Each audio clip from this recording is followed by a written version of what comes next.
Algunos practicantes de yoga avanzados y maestros expertos en filosofía del yoga nos sugieren que deberíamos empezar a practicar el yoga como nos sugiere Patanjali, siguiendo sus ramas del yoga o como una escalera que nos va llevando de manera progresiva hasta poder llegar a ese estado al que todos aspiramos, que es la paz, la armonía, el equilibrio, esa unión, que es lo que significa yoga.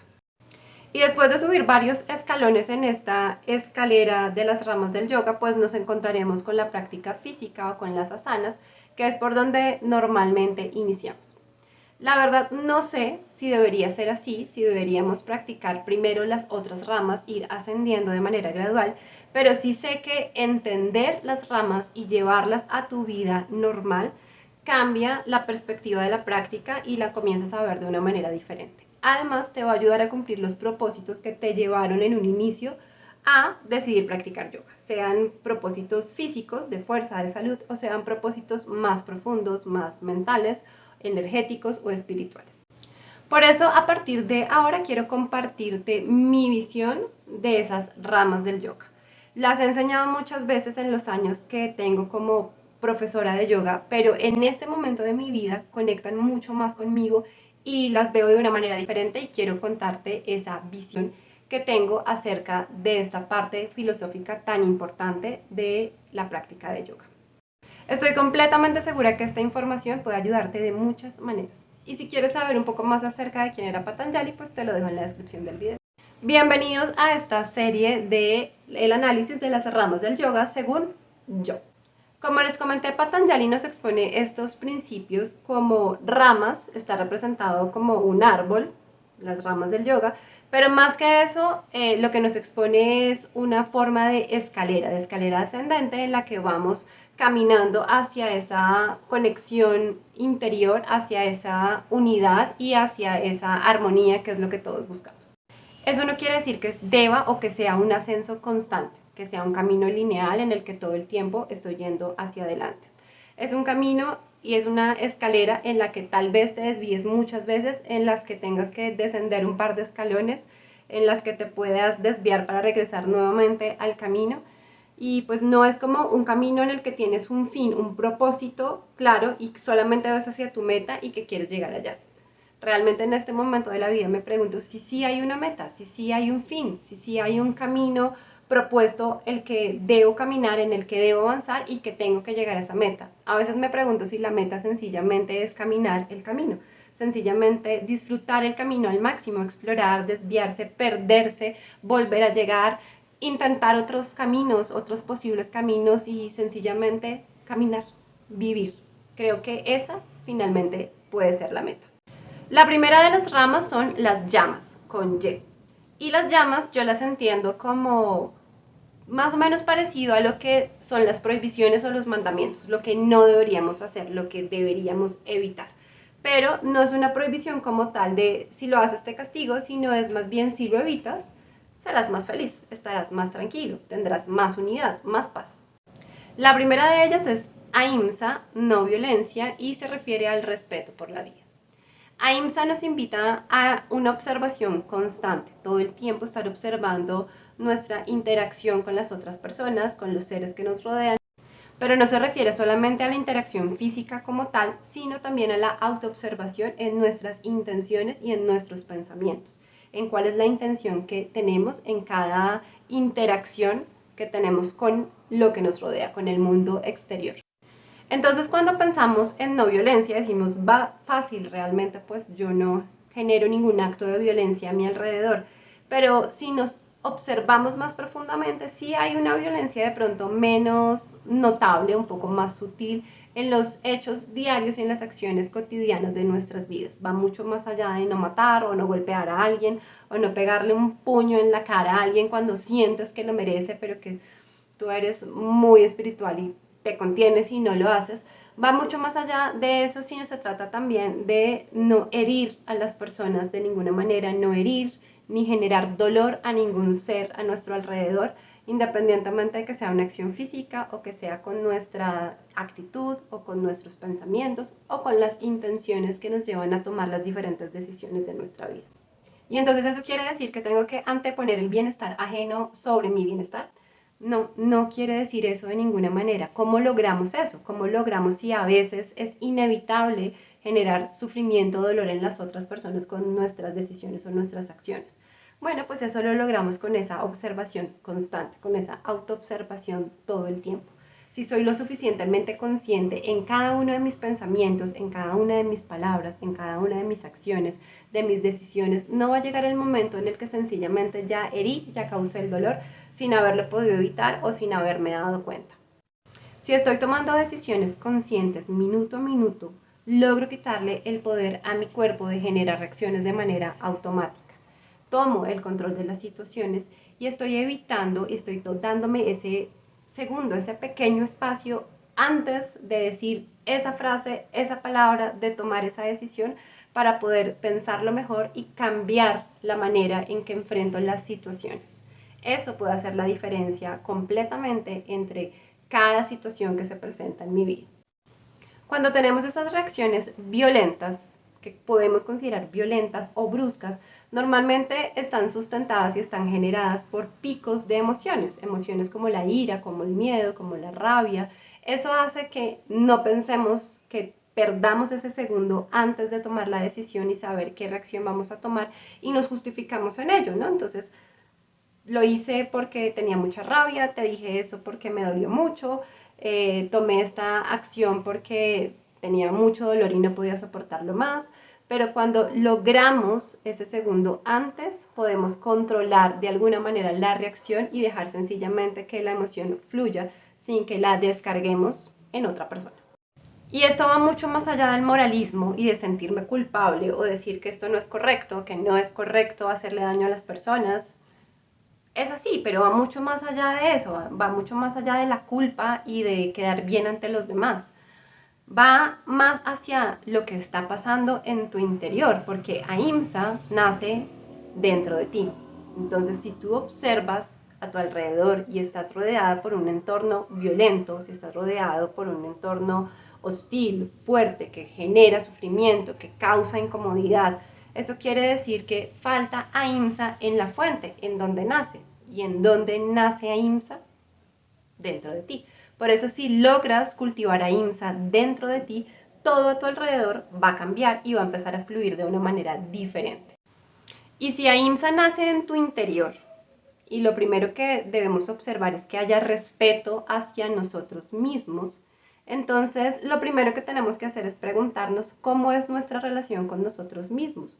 ¿Qué pasa en tu interior? ¿Qué sientes? ¿Qué piensas? ¿Qué dices cuando te equivocas? ¿Qué pasa cuando sientes que fallas? ¿Qué pasa cuando sientes que no estás haciendo las cosas correctas? ¿O prefieres callar tu voz interior y dejar que tu cuerpo siga al mando de tu vida? Finalmente, dejar las cosas como están siempre es la solución más fácil. La opción más fácil es evitar el cambio. Es mejor me quedo como estoy. Así, eso implique ignorar el sufrimiento interno. ¿Te escuchas a cada momento? Pregúntate si te dedicas el suficiente tiempo para ti. ¿O prefieres dedicar toda tu energía en hacer lo que deberías? ¿O prefieres usar toda tu energía en estar complaciendo a los demás? ¿Te tratas con amor? ¿Te cuidas? ¿Cuidas tu cuerpo? ¿Cuidas tus emociones? ¿Te gusta pasar tiempo contigo? ¿Eres amoroso, compasivo? ¿Te gusta mirar hacia adentro o haces lo que sea para no pasar tiempo a solas contigo y prefieres mantener ocupada tu mente en cualquier cosa para tratar de evitar lo que pasa cuando ves hacia adentro, hacia tu interior? ¿Y cómo hacemos eso? Bueno, pues tratando de tener nuestra mente ocupada con lo que sea, con una maratón de streaming, con estar pegado a las redes sociales todo el día, con trabajar como un loco todo el tiempo, con mantener mi casa súper organizada siempre, con estar con mis amigos todo el tiempo, pero cuando estoy solo me siento completamente incómodo porque sencillamente no me caigo bien, no me soporto. Y si sientes tanto rechazo hacia ti mismo, así no sea muy consciente, pregúntate qué es lo que rechazas, qué es lo que genera incomodidad en ti. Es tal vez la visión de lo que deberías ser y no eres y no has logrado ser. Solemos ser demasiado violentos con nosotros mismos sin darnos cuenta, en nuestros pensamientos y en la manera en la que nosotros nos hablamos, en nuestro diálogo interno. Y no quiere decir que no debamos estirarnos un poco para crear nuevas habilidades, nuevos hábitos, para poder alcanzar y lograr nuestras metas. Lo que no debería ser es ese diálogo interno tan violento y tan exigente sin ningún sentido, que finalmente no nos va a llevar a nada, que no nos va a ayudar a mejorar, que no nos va a ayudar a crecer.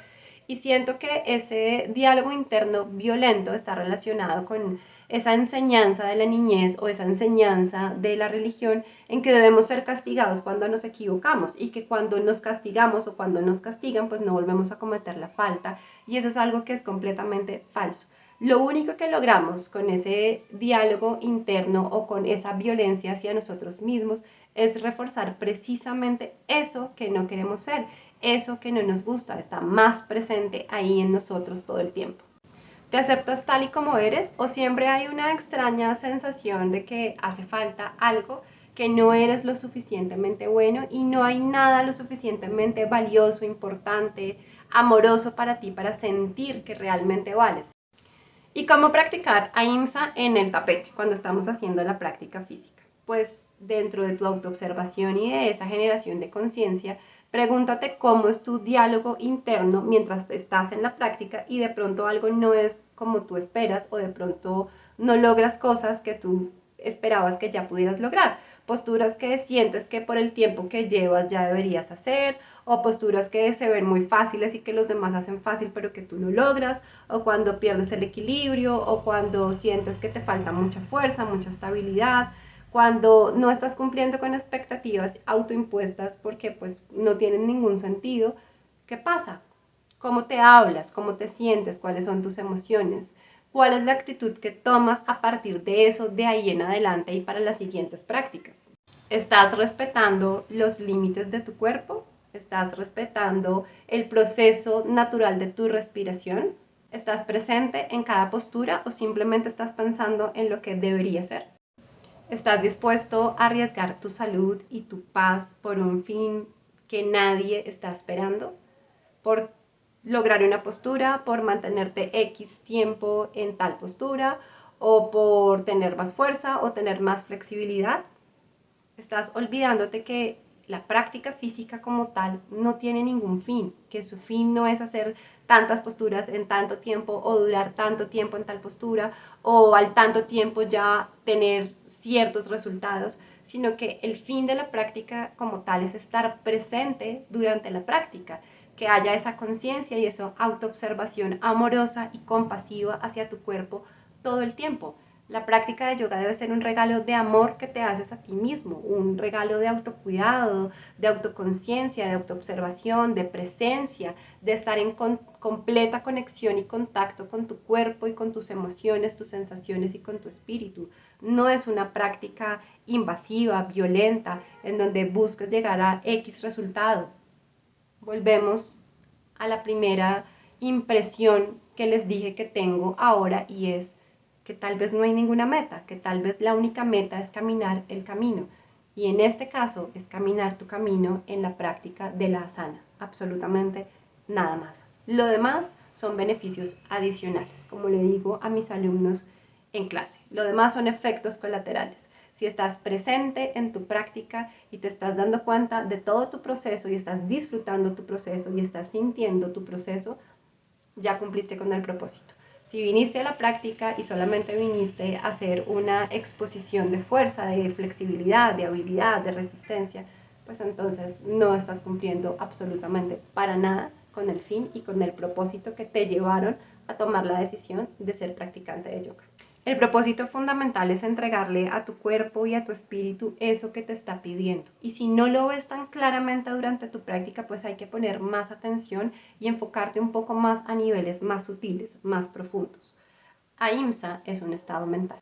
Bueno, y te voy a dejar una tarea finalizando cada una de las llamas o cada una de las ramas. Te voy a dejar una tarea para que practiques durante la semana, porque habrá un video semanal, y quiero que profundices y que sientas que de verdad es una práctica y una filosofía de vida que puedes cumplir fácilmente, que puedes llevar fácilmente a los desafíos de tu vida cotidiana, y que pues realmente no es tan complicado, que sencillamente es poner un poco de intención y de atención en nuestras vidas.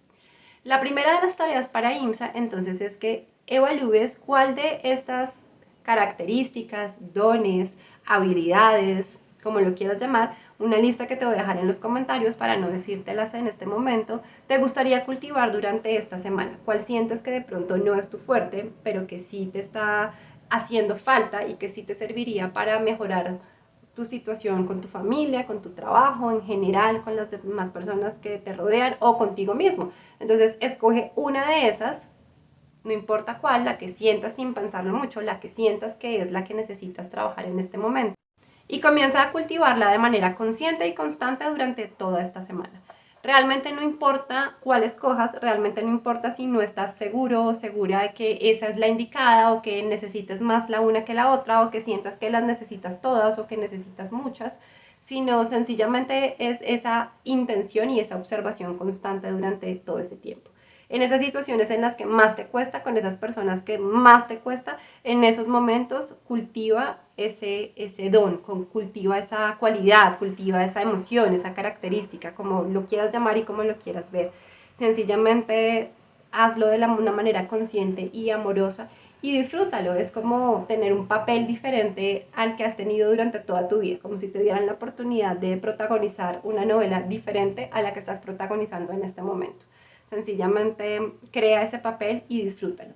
Te vas a dar cuenta cómo todo a tu alrededor verdaderamente cambia y cómo vas a empezar a recibir reacciones diferentes de las personas. Probablemente no te van a decir, ay, cómo has cambiado, o por qué eres así, antes eras así, pero sencillamente la gente va a empezar a recibirte, recibir tu energía y recibir tus palabras, tus acciones, la interacción contigo de una manera diferente y vas a darte cuenta cómo todo va a cambiar a tu alrededor. Entonces realmente no importa cuál escojas, porque todo está relacionado con todo y cuando tu actitud es amorosa y comprensiva y no violenta, todo a tu alrededor que está conectado comienza a verse de una manera diferente. Cuando tú empiezas a amarte y a hablarte y a tratarte y a pasar tiempo contigo de una manera diferente, todo se va a ver reflejado afuera en tu exterior. Entonces, escoge la que más sientas, la que más te vibre así a primera mano y mucha suerte con la tarea. Por favor, déjame saber en los comentarios cuando empieces con tu tarea o en este momento, si quieres desde ya, cuáles son las impresiones y las reacciones que tienes a partir de eso. Cuéntame si sientes que alguna relación de tu vida cambió, si sientes que tu realidad se ve de una manera distinta, si sientes que la energía sencillamente empieza a fluir distinto. Todo lo que sientas y todo lo que pase durante esta semana, cuéntame, lo que voy a estar súper atenta leyendo tus comentarios y de ahí podemos trabajar un montón más. Chao.